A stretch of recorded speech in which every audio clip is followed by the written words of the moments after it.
आज हम लेखा शास्त्र में पाठ 10 मूल्यह्रास प्रावधान एवं संचय पाठ के अंतर्गत घटती शेष पद्धति द्वारा सवाल बनाने का अध्ययन करेंगे।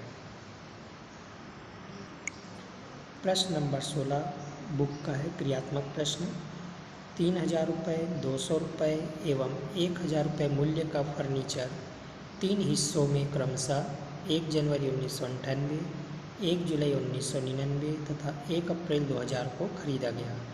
10% प्रतिवर्ष की दर से घटती किस्त विधि से अवक्षय की व्यवस्था करते हुए 3 वर्षों का फर्नीचर लेखा तैयार कीजिए।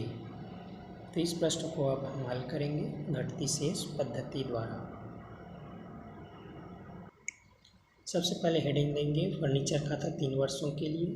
कॉलम बनाएंगे दिनांक, विवरण, पंजी पृष्ठांक राशि, दिनांक, विवरण, पंजी पृष्ठांक राशि। बाएं पक्ष होगा विकलन और दाएं पक्ष होगा समाकलन। सबसे पहले विकलन में 1998 जनवरी 1 रोकड़ खाता से 3000। समाकलन में 1998 दिसंबर 31 हराश खाता को 3000 का 10% 300, फिर दिसंबर 31 शेष ले गए। 3000 में 300 हराश को घटाएंगे तो बचेगा 2700। अब दोनों तरफ प्रयोग बराबर करेंगे तो टोटल होगा 3000, 2700 और 300 होगा 3000। इसके बाद हम दूसरे वर्ष में आएंगे 1999 जनवरी 1 शेष लाया गया 2700। फिर हमने दूसरा फर्नीचर दूसरे साल में खरीदा है 1 जुलाई को, तो लिखेंगे जुलाई 1 रोकड़ खाता से 200। समाकलन में 1999 दिसंबर 31 हराश खाता को 2700 का 10% 270। F1 F मतलब फर्नीचर, फर्नीचर 1 फर्नीचर 2, इसलिए हमने इसको F1 F2 से दर्शाया है। 2700 का 10% 270, 200 का 10% 6 माह का, क्योंकि हमने दूसरा फर्नीचर 1999 में ख़रीदा है जुलाई में, तो जुलाई से दिसंबर तक का होता है 6 माह। तो हम 200 रुपये का 10% की दर से 6 माह का हराश निकालेंगे तो राशि होगा 10 रुपये। 200 गुणा 10/100 गुणा 6/12। अब हम दोनों हराश का टोटल करेंगे तो हो जाएगा 280। फिर दिसंबर 31 शेष ले गए। 2700 में से 270 को घटाएंगे तो बचेगा 2430। 200 में से 10 रुपये को घटाएंगे तो बचेगा 190। अब ये दोनों राशि का टोटल करेंगे तो हो जाएगा 2620। अब 2700 200 को जोड़ेंगे तो होता है 2900, 280 2620 को जोड़ेंगे तो 2900। दोनों तरफ का योग बराबर हुआ। इसके बाद आएंगे हम तीसरे वर्ष में 2000 जनवरी 1 शेष लाया गया F1 F2 2430, F2 का 190, दोनों का टोटल हुआ 2620। तीसरा फर्नीचर हमने खरीदा है अप्रैल 1 को, तो अप्रैल 1 में लिखेंगे रोकड़ खाता से 1000।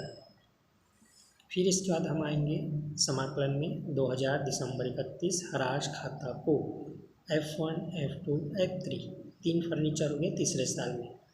2430 का 10% 243, 190 का 10% 19 रुपये और 1000 रुपये का 10% 9 महीने का ह्रास, क्योंकि हमने अप्रैल में ख़रीदा है तो अप्रैल से दिसंबर तक होता है 9 महीना। तो 1000 गुणा 10/100 गुणा 9/12, तो ये होगा 171 रुपये। अब ये तीनों का हम टोटल कर देंगे। 1000 का होगा 10% 9 महीने का ह्रास 75 रुपये। तब ये तीनों का टोटल कर देंगे 327 रुपये। F1 का ह्रास है 243, F2 190 का ह्रास है 10% 19 रुपये, 1000 का 10% ह्रास है 9 महीने का 75 रुपये। तीनों का टोटल हुआ 327 रुपये। इसके बाद हम दिसंबर 31 शेष ले गए। 2430 में से 243 को घटाएंगे तो बचेगा 2187, 190 में से 19 को घटाएंगे तो बचेगा 171, 1000 में 75 को घटाएंगे तो बचेगा 925। ये तीनों का टोटल कर देंगे 3283। दोनों तरफ का योग हो जाएगा 3620, 3620। 3 साल कंप्लीट हुआ। 1 साल आगे बढ़ा के दिखाएंगे। 2001 जनवरी 1 शेष लाया गया 3283। तो इस प्रकार से ये सवाल हुआ कंप्लीट। एक और प्रश्न देखते हैं घटती शेष पद्धति का। उदाहरण नंबर 13। एक कंपनी ने 1 लाख रुपए की मशीन जिसमें 10,000 रुपये का बॉयलर भी शामिल है क्रय की। मशीन पर क्रमागत ह्रास पद्धति के आधार पर 10% प्रति वर्ष की दर से ह्रास काटा जाता है। तीसरे वर्ष के अंत में बॉयलर बेकार हो गया और इसे 5,000 रुपये में बेच दिया गया। कंपनी की पुस्तकों में 3 वर्ष का मशीन खाता बनाइए। तो इस प्रश्न को अब हम हल करेंगे घटती शेष पद्धति द्वारा।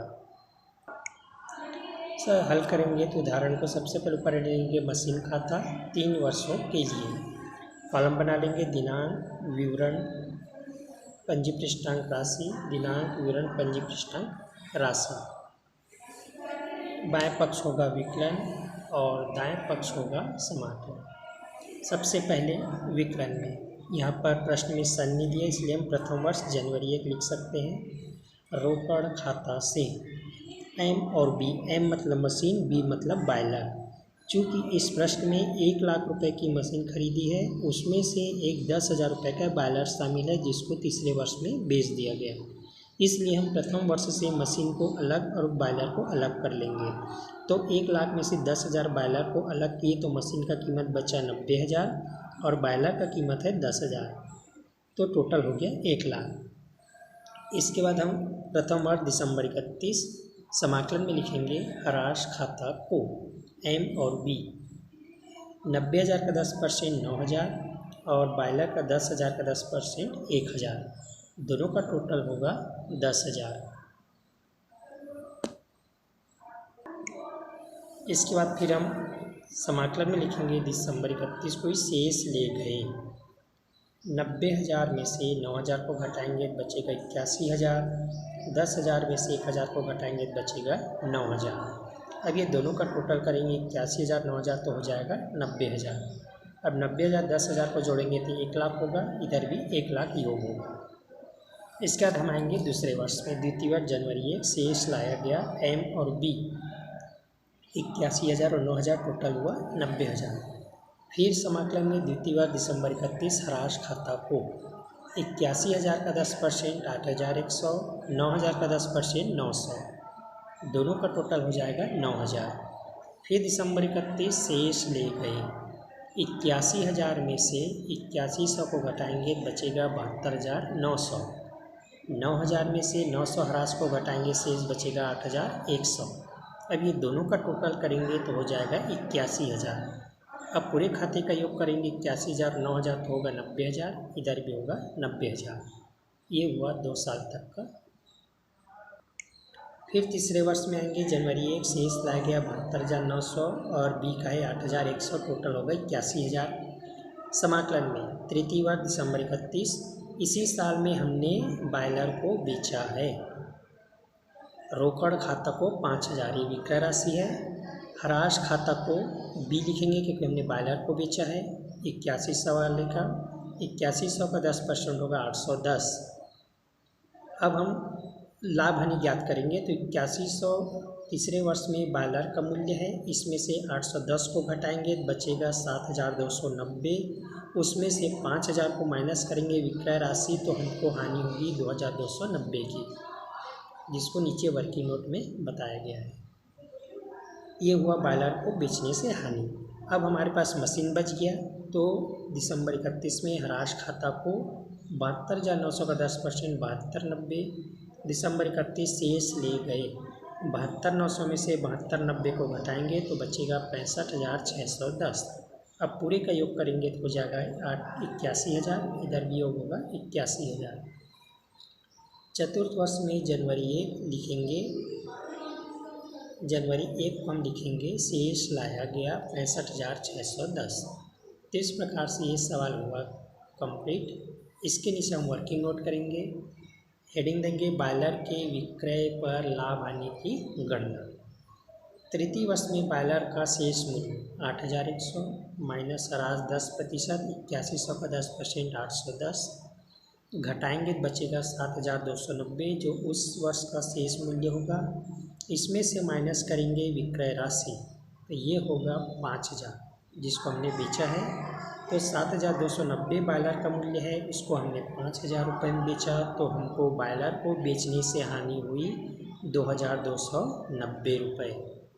तो इस प्रकार से हम गणना करेंगे बॉयलर के विक्रय पर लाभ हानि राशि की गणना। इस प्रकार से ये सवाल हुआ कंप्लीट।